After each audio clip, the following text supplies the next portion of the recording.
First, by way of introduction, like many of you, we decided we were better off bringing a customer in to tell you the value that they got by making the brilliant decision to choose Arise.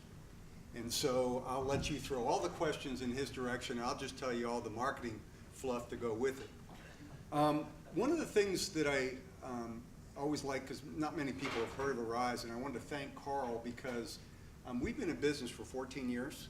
We didn't know we were in the crowdsourcing business until he created the Crowdsourcing.org, and then we had the conversation. And we started 14 years ago as a joint venture between Bell South and the state of Florida to provide jobs for disabled people. Individuals that couldn't actually go anywhere for work, couldn't go anywhere to get certified or trained, and that they were looking for a way to, how do we move work to them to take advantage of what is a latent workforce? And so 14 years ago is how the genesis of the company got created. And then it grew off that same idea, is to say there are individuals that are at home, a latent workforce, that for some reason have to stay at home. And to the extent that you can shape the work around their lifestyles, you can attract a better caliber individual, more cost effective, and in many cases, source them specific to what you would want as a customer. And so I think contrary to a normal type of employee relationship, we can source people based on looking for diabetics, for diabetic consulting firms, or looking for customers that are individual customers of their customers so that they have customers talking to their prospects. And so imagine trying to do that in an employee model where you turn around saying, I'm sorry, I can't hire you, you're not a diabetic. That would get you in a lot of trouble. And so, one of the things that we're able to bring to bear is through the sourcing mechanism, through the certification capability, is to be able to match people that have empathy for that customer's customer and bring that to bear right at the front of where they're trying to develop a customer relationship. So we're going to kind of run through this pretty quickly and then open it up to question and answer. But first, Robert, tell them, I'll leave it up to you. We haven't rehearsed this well enough, so you better be good. Definitely. First run. So as John mentioned, we did make a brilliant business decision to partner up with Arise. And if few of you have heard about Arise, I bet you even fewer have heard about a Giro. So just a quick show of hands, who has had to call in for roadside assistance, get your vehicle towed, get gas delivered, keys locked out? Okay, all of you, there's a very high likelihood that you used Giro's services. We're the leading white label provider in North America for roadside assistance, for most of the auto manufacturer warranty programs, and also most of the vast majority of the insurance companies that provide roadside assistance. So we provide those services to over 75 million customers across the US and have been in operation for over 40 years.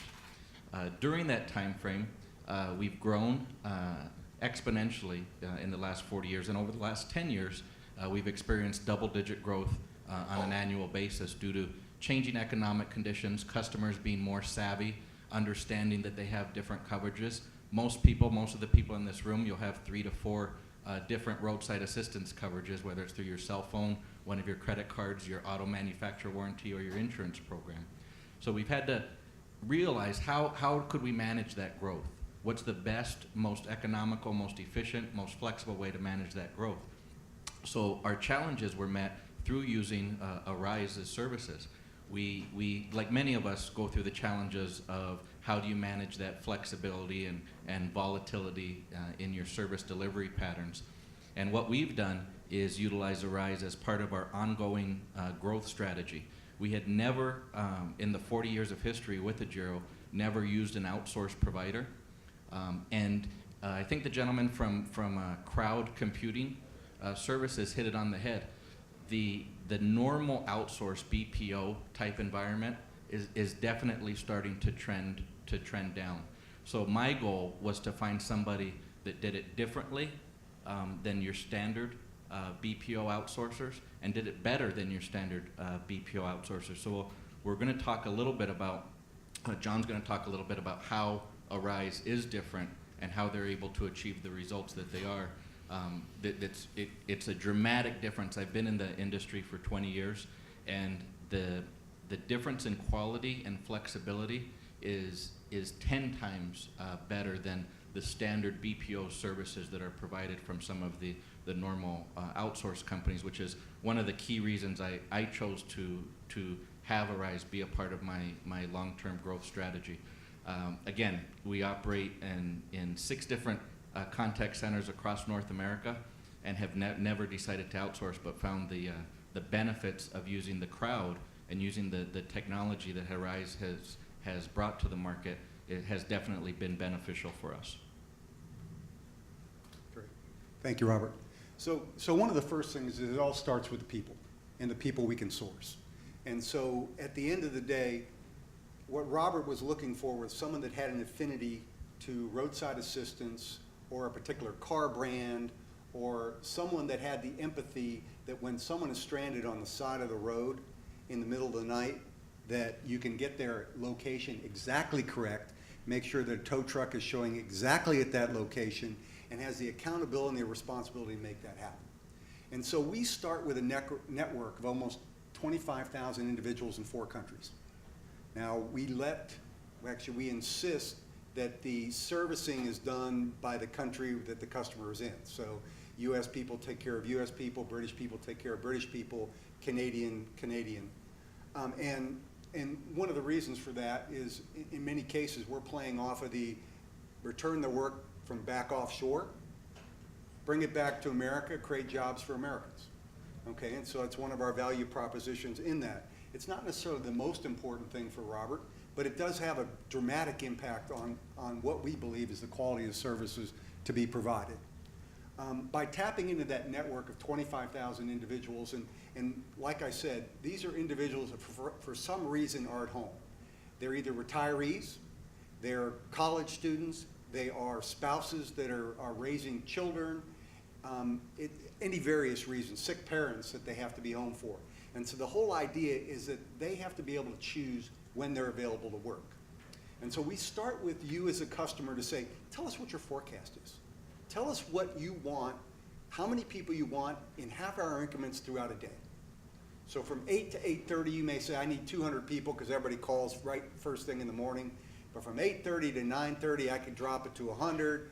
And then from 9:30 to 12, back up to, or 1, I'll back up to 150 because people are calling at lunch, and so on and so on. We have that ability where we'll post that up there, a little bit like what you expect with Ticketmaster. We put that schedule up there, and then we let the best performing people choose the hours first and choose as many as they want. So, and how do you define who's the best people? Well, you define who those best people are. You tell us that average hold time is important, or first call resolution is important, or net promoter score is important, and those are all measured. And so, and we pass that directly down to the individuals. So the relationship that you establish with us through a master service agreement, through a statement of work, is exactly the same relationship we establish with the individual. Because that individual is an independent business owner. And we have a business-to-business relationship with them. So they're not an employee. And every quarter, we refresh that master service agreement, we refresh that statement of work. And so back to letting the best people choose the best performing people choose the most hours. Well, because we pay people on a per minute basis, what you'll find is your best people will pick the busiest hours because that they can maximize their earnings in the shortest amount of time. So from a customer perspective, think about it. The best people generating the best results, taking the majority of the calls, generating the best results for the customer. I mean, from your perspective, what's not to like about that in this? And so that kind of flexibility and having the ability for people to book in half-hour increments, and because in all cases, they're walking across their living room into the secure study, closing the door and going to work. And so that unparalleled flexibility is we have what we call urgent service, where if for some reason our customer had a marketing campaign that they forgot to tell the contact center about, or there's a snowstorm, or a disaster, that requires us to pick up more hours instantly, well, we do email blasts, we do text blasts, and say, if you're available to work, and we use mobile phones too, if you're available to work, come on in.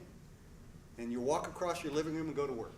And so that type of being able to go bump up and down, we within like an hour and a half basis, We had one customer who had a disaster, a tornado in a particular city, Joplin. And it didn't hit their center, but it hit a lot of the people's homes, and so they had to go home. They called us in an hour and in an hour and a half, we picked up 296 full-time equivalents and kept them for 2 weeks. You can't do that in a bricks and mortar center. It's just not possible. We're cost effective. And so how are we cost effective? Well, the big reason we're cost effective is we're not taking money out of people's pockets. What we're doing is matching the customer supply and demand curve. And so if you think about it, in a normal bricks and mortar center, because people have to travel in, you sign up for 4-hour shifts or 8-hour shifts, and you're really busy at the peaks, then you're not busy at this, and then you get busy again, and you have to hire somewhere in between that peak and that idle time. Well, because we're matching that supply and demand exactly, you're eliminating wastage. And that wastage is actually the associated cost savings that we're passing on to you as a customer. Targeting the network of individuals, we leave it up to the individuals to choose what companies they want to work for. And so we have some phenomenal brands in there that people line up to be associated with and carry a lot of pride. In fact, in many cases, more pride. But because we have the geographical diversity, we're not limited to saying you're 20 miles around some physical location. Now, because we use the technology, we can access individuals all across the United States or all across the UK in places where, you know, they could work for an amusement park but be based in Minnesota. And so that's kind of one of the advantages, or the numbers of advantages that kind of flow through on an Arise relationship. Yeah, I wanted to touch on a couple things that John mentioned, the flexibility and the cost effectiveness. To give you a real-time example of this, my organization, I support about 2,200 FTEs across North America to provide these services. And the most difficult shift, and I'm sure those of you that have contact center operations, it's probably the same, is weekends and the overnight time frame to keep that sufficiently staffed. That is the absolute easiest shift to fill with the Arise folks, because a lot of the things that he talked about, it's people that are at home, people that want to pick up a couple hours here and there, stay-at-home parents, second jobs. So those are the hours that are very beneficial to them. Not to say that the other ones aren't easy, but I was completely surprised. You know, you hear the sales pitch from organizations, and you say, oh, there's no way that that's possible. And then the first time we put out weekend and overnight hours, immediately, within 5 minutes, we have 100 schedule slots that are filled with people that have went through the training and the certification process. And not just filling those schedules, but I'm the person that's responsible for the performance of my 6 centers. And 2 or 3 months out of the past year, the Arise group has actually outperformed my brick and mortar centers on a monthly basis for customer satisfaction.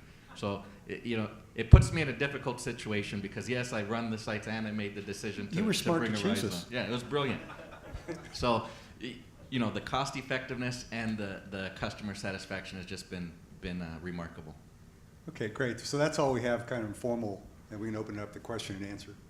I have a question, but I was sort of told off for not looking behind me to see if anybody else had one first. But I had a pretty interesting aha moment during that, actually. Dana, you're on my team. Is there anybody else that's got a question? I'm gonna, if I may, I'm gonna start because it's really interesting. I was going to pose a question, then all of a sudden a big penny drop. One of the fundamental differences between outsourcing and crowdsourcing is with outsourcing, you basically, you give a piece of work to an entity, keep your fingers crossed, hope they assign the right type of people. And I've been trying to think of your model and trying to reconcile it with that. The fundamental difference with your model, which is why the crowdsourcing model drives higher performance, is because it's the best worker for the task. You're giving the work to the qualified worker based on their desire, their empathy, as you say, with the brand, their availability, and I think that's where the fundamental. And one other thing, because it's very measurable what we do, yeah. To the extent that the individual is not being successful, we just don't renew the contract. So no 9-step program to exit people out of the business, but to the extent that people are doing very well, we give them more hours, we incent them. You have an interesting model because you have sort of a lot of the constructs and the best practices that you would expect an organisation to be able to put in place, but you have sort of the groundswell in terms of the crowd, I guess, driving its own behaviour and directing itself to the work it enjoys the most. You're bound to get better results. It's very, very interesting. I should, Carl, one of the things too that's interesting is because of the people, these individuals would not normally work in a contact center. Their average age is 42 years old. 26% of them have college degrees. These are not your template people that are showing up in call centers. And so technical support, that type of expertise, I mean, if any of you are looking for technical expertise, I'll go and take your retiree list. They all moved down to Florida. I'll use the technology because they found out that playing golf twice a day is not that great. And they can work for us for 3 hours and golf in the afternoon, and the next day they can, golf in the morning and work for us in the afternoon. So that kind of flexibility can fit right in their lifestyle. And their 401k is probably not as good as it used to be. And Robert, so we're grateful for you coming up. And I know, John, you've got a big list of some very, very big name clients. There's an awful lot of Arise's clients that we know extremely well, probably phone them 3 or 4 times a week. So thank you very much for attending with us. Thank you, John. Thank you, Robert.